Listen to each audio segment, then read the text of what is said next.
Hello everyone, welcome back to my channel and welcome to those of you who are new subscribers. I have been away for about a month now. I haven't made a video on this channel and I'm so sorry about that.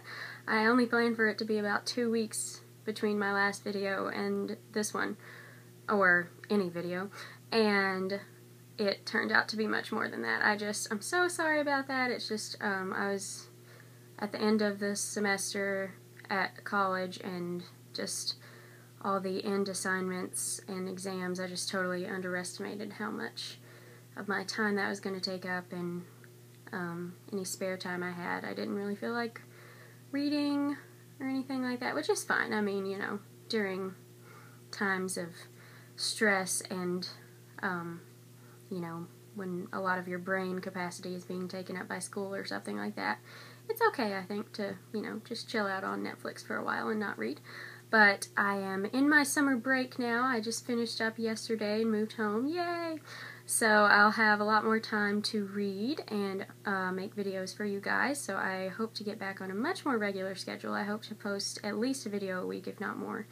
I'll have all the free time in the world, so that's very exciting.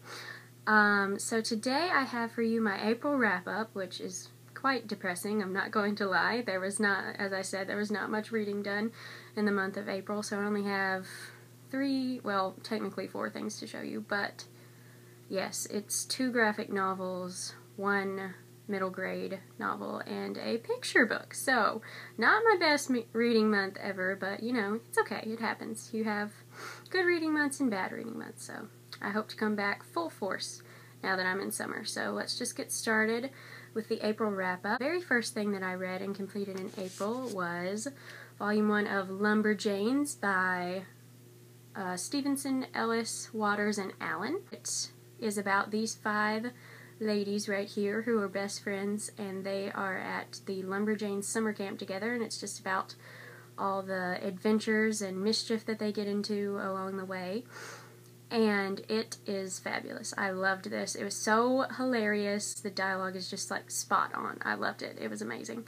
And I can't wait to check out Volume 2. All of these girls have really distinct personalities and they're just hilarious, and the side characters are just as well developed and have just as wonderful personalities. So I think that anybody would really enjoy this. I guess it's geared toward more of a middle grade audience, but I mean, I'm 20 and I loved it, so I mean, I think anybody could enjoy this. It's kind of an all-ages thing. And let me just show you some of the art in here. It's really cool, really colorful, really fun. Definitely recommend this. I gave this 4 out of 5 stars. And then the next thing that I read was another graphic novel, this beast right here, which is Avatar: The Last Airbender, The Promise.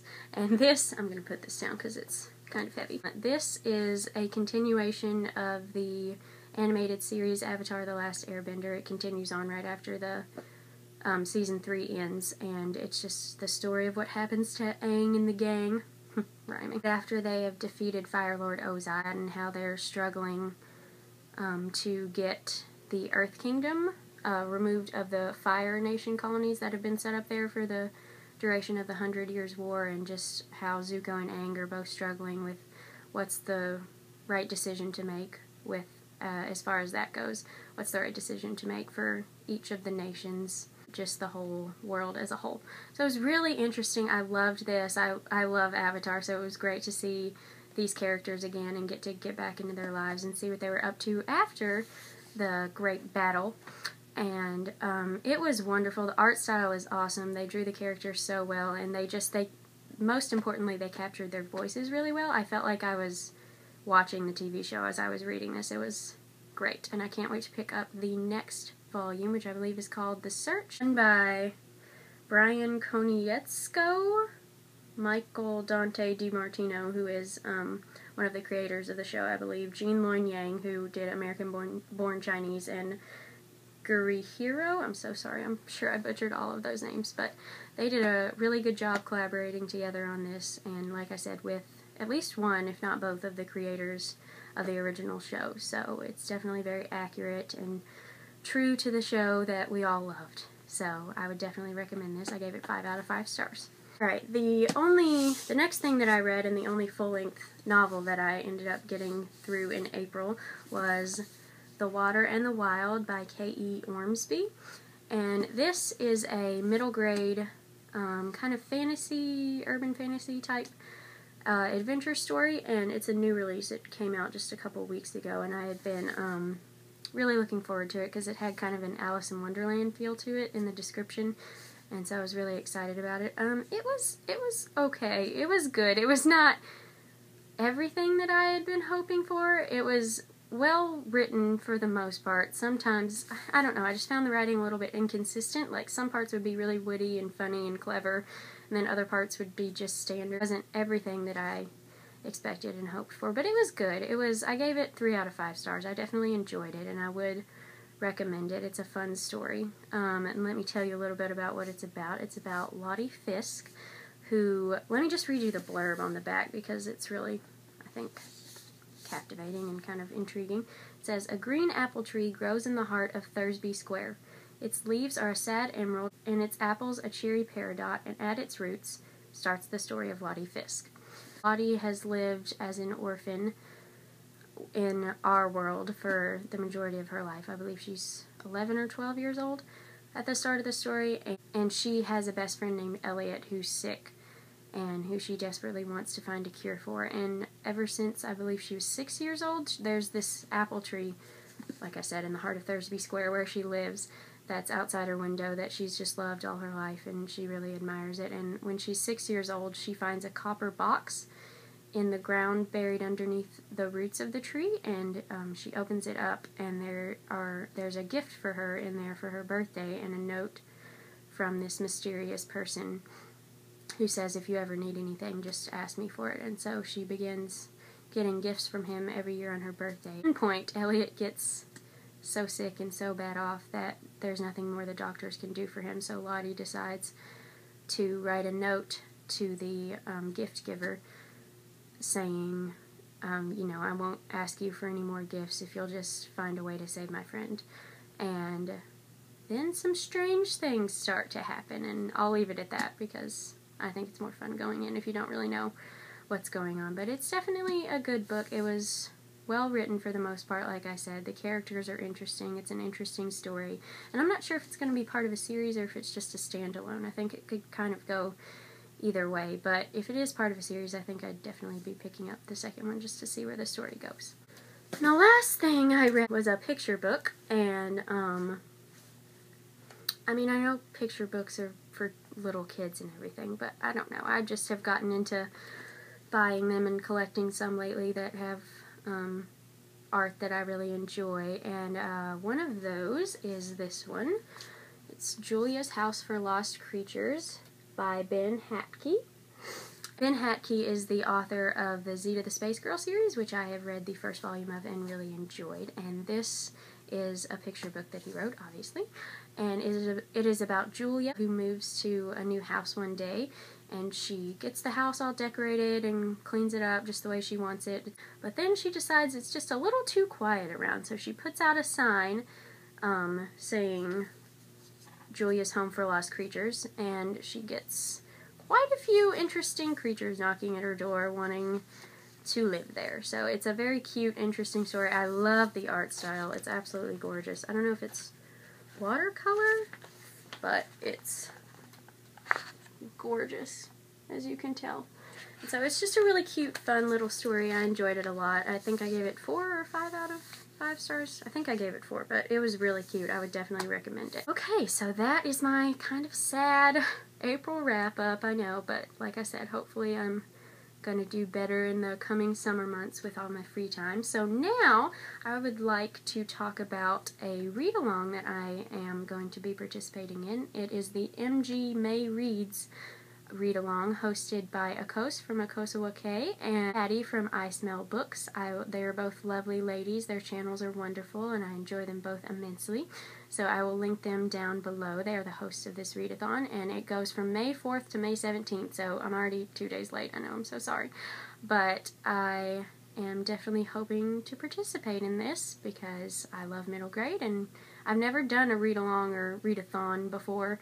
They kind of intimidate me, and I told Patty that. I was talking to her about it and telling her about how I've never done one before because I'm kind of intimidated by them, and she reassured me that this one is a really chill one. Even if you read one thing, it totally counts. So if you like middle grade or you want to participate in a read-along, definitely give this one a shot, because the hosts are two lovely ladies, and I think it'll be a lot of fun. There's also a Goodreads group that I will link down below as well that you can join and talk about all the books you're reading.